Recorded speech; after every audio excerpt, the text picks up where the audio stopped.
Thank you all for being here. I'm Officer Tim Lupo, LUPO, Public Information Officer for the Roswell Police Department.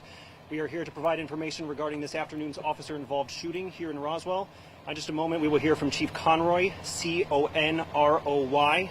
At the conclusion of his update, we will be able to take just a few questions, but please keep in mind that this is still a very fresh and active investigation, so we will be limited in what we will be able to provide.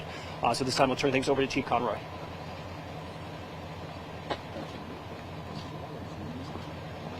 Thank you. Good afternoon. Earlier this afternoon, Roswell Police Department, with the assistance of the North Fulton SWAT team, were executing search and arrest warrants in the 500 block of Ansley Drive here in the city of Roswell. The SWAT team and detectives were on scene, surrounded the location, and were attempting to contact occupants of the residence. At this point, one of the suspects exited the rear of the location, ran out the back door, and encountered one of the SWAT officers who was working containment. The suspect fired 2 rounds, striking the SWAT officer twice in the chest. That SWAT officer returned fire, striking the suspect. The suspect is deceased on the scene. The SWAT officer has been transported to an area hospital where he is in stable condition, and it appears that his vest has saved his life, but he did suffer injuries from the incident. In accordance with our policy, I've contacted the Georgia Bureau of Investigation, who has now arrived on scene, and they have assumed command of the investigation. The North Fulton SWAT team is comprised of officers from Roswell, Alpharetta, Milton, and Johns Creek, and the SWAT team was utilized in this instance. The suspect was the target of the search warrants, was wanted on multiple firearms charges, has an extensive, violent criminal history involving the use of firearms. We apply our threat matrix to it, and the threat matrix recommends that the SWAT team be utilized for this type of operation. At this point, I'll take any questions you may have. So I understand, Chief, that this is still ongoing. Can you give us a little more information about the investigation, just what initially brought you guys out here? So this stemmed from an incident on December 31st in which the target of the search warrants was in an altercation. He was asked to leave a party, and he discharged a firearm at some of the residents. We identified him and discovered this extensive criminal history and obtained the warrants charging him with multiple violations. We'll give you a list of those exact warrants. The guy who was shot and killed the suspect, that was not the initial focus of your search? So we have not yet identified who it is, whether or not that's the target of the investigation or not. There were at least 5 adults in the residence, and 1 fled the location and assaulted the SWAT team.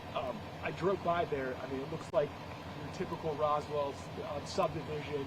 Had you guys gotten complaints from neighbors? Has there been ongoing problems? This wasn't just some house in the middle of nowhere.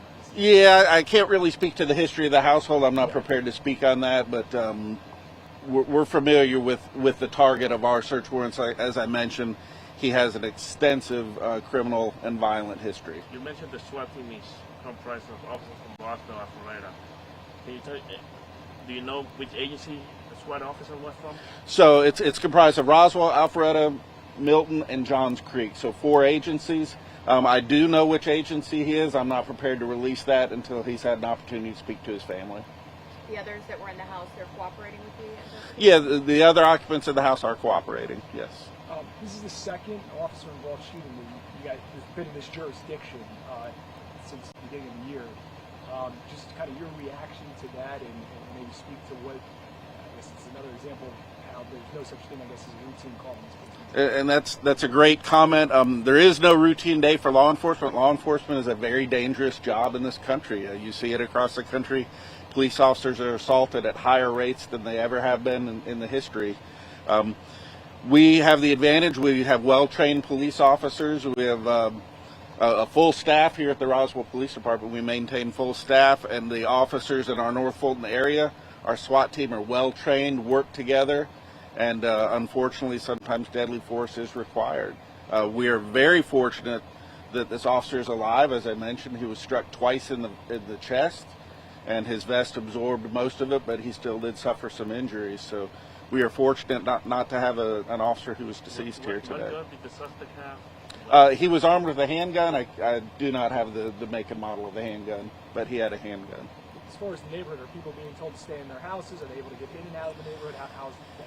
No, so we have one school's about to get out. We have the street open to all residents, and the school buses should be letting out shortly, so we want to make sure the kids are able to make it home safely. So once we're cleared and the GBI's concluded their investigation, we'll open the street to the public. Right now it's open to any of the residents in the neighborhood. That's great. You said you guys would be releasing information about the suspect who was killed. So what we will do, our PIO will work with you. The GBI is here. They have now assumed control of the investigation at my request, and the information further will be coming from either our PIO or the GBI's PIO.